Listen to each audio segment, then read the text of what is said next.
Berdasarkan insiden erupsi besar Gunung Semeru pada Rabu 19 November 2025, dari keterangan Kepala Balai Besar Taman Nasional Bromo Tengger Semeru, ada 187 orang pendaki yang terjebak di kawasan Ranu Kumbolo. Lalu bagaimana analisis insiden dan rekomendasi praktis jika pendaki dan wisatawan menghadapi situasi seperti ini?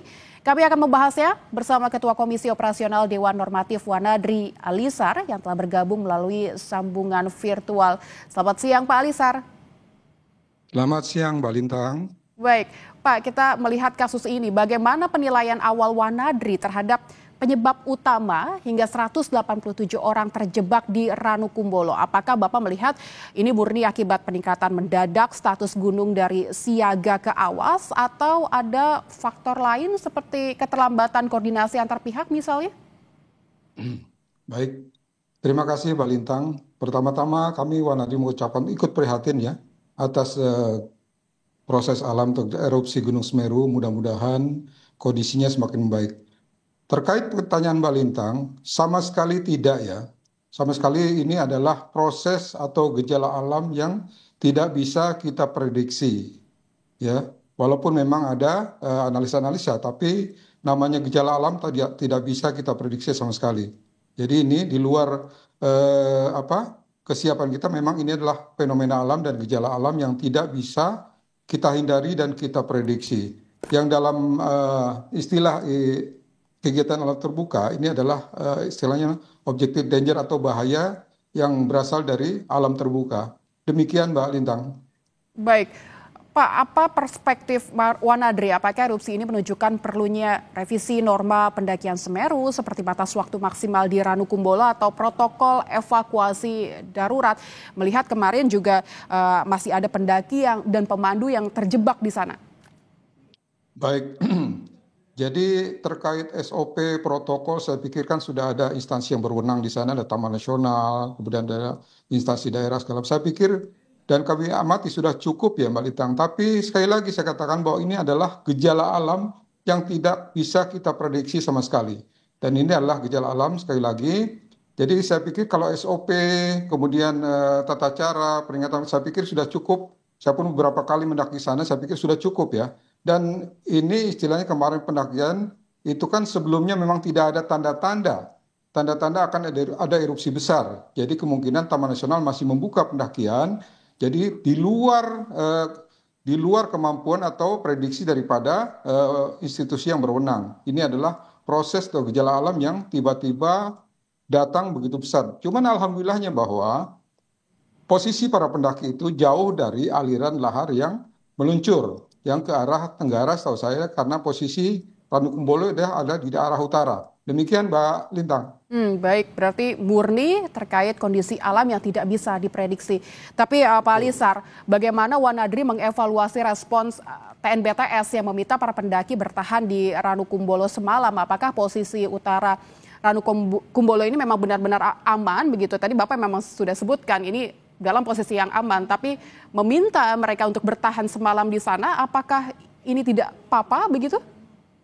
Baik, terkait kondisi di lapangan, yang paling paham adalah instansi atau petugas yang akan segera mengevakuasi di sana. Saya pikir mereka sudah mengambil sikap atau keputusan tersebut sudah dengan analisa yang tepat. Saya pikir itu. Pertama adalah bahwa aliran tidak mengalir ke sana.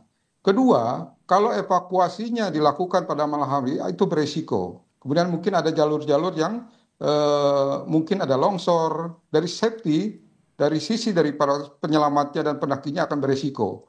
Mungkin ini adalah analisa yang cukup matang yang diambil keputusan oleh para evakuasi dari dalam hal ini mungkin Basarnas, BNPB dan instansi terkait yang terlibat dalam evakuasi ini. Saya pikir sudah dianalisa bahwa posisi Ranu Kumbolo dengan posisi para pendakinya sudah cukup aman karena memaksakan evakuasi pada malam hari itu sangat beresiko bagi tim penyelamat maupun para pendakinya. Demikian Mbak Lintang. Berarti memang sudah diperhitungkan, tapi apakah Pak Alisar tidak membaca akan ada pergesekan atau pergeseran awan panas ini ke arah yang mungkin membahayakan para pendaki, Pak? Ya, baik, itu kemungkinan saja terjadi. Makanya saya bilang tadi, sebelum mereka memutuskan itu evakuasi itu ditunda pagi ini, saya pikir semua instansi sudah menganalisa tersebut, termasuk arah angin ya, termasuk arah saya pikir sudah dianalisa semua, makanya diambil keputusan selain faktor bahayanya bahwa dipastikan bahwa pagi ini untuk evakuasi cukup aman. Dan tadi malam saya pikir mungkin semua instansi yang berwenang di sana sudah mengevaluasi bahwa arah angin juga tidak mengarah ke Ranukumbolo. Demikian Mbak Lintang. Jika seorang pendaki mendadak terjebak seperti kasus Ranukumbolo ini, Pak Alisar, apa yang bisa direkomendasikan oleh Wanadri? Apakah segera kontak PPGST, monitor update status gunung via app resmi, atau tetap di pos terdekat? Apa rekomendasinya, Pak? Baik, memang secara dalam konteks kejadian 187 pendaki ini di Ranukumbolo Semeru dalam konteks Alperus, beberapa hal yang harus perhatikan. Pertama-tama yang adalah patuhi semua instruksi dari pihak yang berwenang. Dalam hal ini tim penyelamat atau tim evakuasi. Jadi jangan membuat gerakan atau pergerakan ataupun sikap yang di luar instruksi yang diarahkan. Itu penting. Supaya apa? Karena yang paling paham kondisinya adalah tim penyelamat yang sudah mengevaluasi kondisi lapangan. Itu satu. Ya. Kedua, pasti kalau misalkan dalam kondisi yang terdesak, hindari ruangan-ruangan atau arah-arah atau kondisi di lapangan, karena setahu saya Ranukumbolo itu ketinggian 2.400 ya, 2.400 cukup. Kondisinya pasti dingin apalagi hujan. Jadi kalau misalkan turun, hindari aliran sungai kering, karena aliran itulah aluran lahar-lahar yang harus alirnya mengarah ke sana. Jadi sekali lagi, kemudian siapkan, karena ini abu, siapkan pakaian yang cukup, tangan panjang, masker kalau punya, topi segala macam. Jadi pastikan sekali lagi dengarkan atau patuhi instruksi daripada tim penyelamat yang akan mengevakuasi teman-teman pendaki yang ada di Ranukumbolo ke bawah. Demikian Mbak Lintang. Dalam situasi erupsi dengan awan panas, apa rekomendasi Wanadri untuk mengelola sumber daya seperti air, makanan, dan obat-obatan sementara sambil menunggu evakuasi? Karena kalau kita melihat kasus ini kan para pendaki diminta untuk menunggu semalam, mungkin dengan obat-obatan, makanan yang mereka bawa gitu. Apa rekomendasinya Pak, terutama di ketinggian 2.400 mdpl seperti di Ranukumbolo? Baik, Mbak Lintang, saya pikir para pendaki Semeru itu biasanya kan diperiksa. Ketika mendaki itu di pos pendakian itu diperiksa. Misalkan itu tergantung daripada lama perjalanan. Biasanya pasti para porter, para petugas di sana sudah mengingatkan membawa mungkin pakaian cadangan lebih, kemudian membawa makanan lebih atau obat-obatan pribadi yang mungkin harus disiapkan dalam kondisi darurat. Saya pikir mereka sudah ada SOP-nya, makanya kembali untuk para pendaki gunung atau penggiat alam terbuka, persiapan itu penting. Rencanakan perjalanan yang baik, jangan membawa perlengkapan atau perbekalan sesuai dengan pasnya saja hari.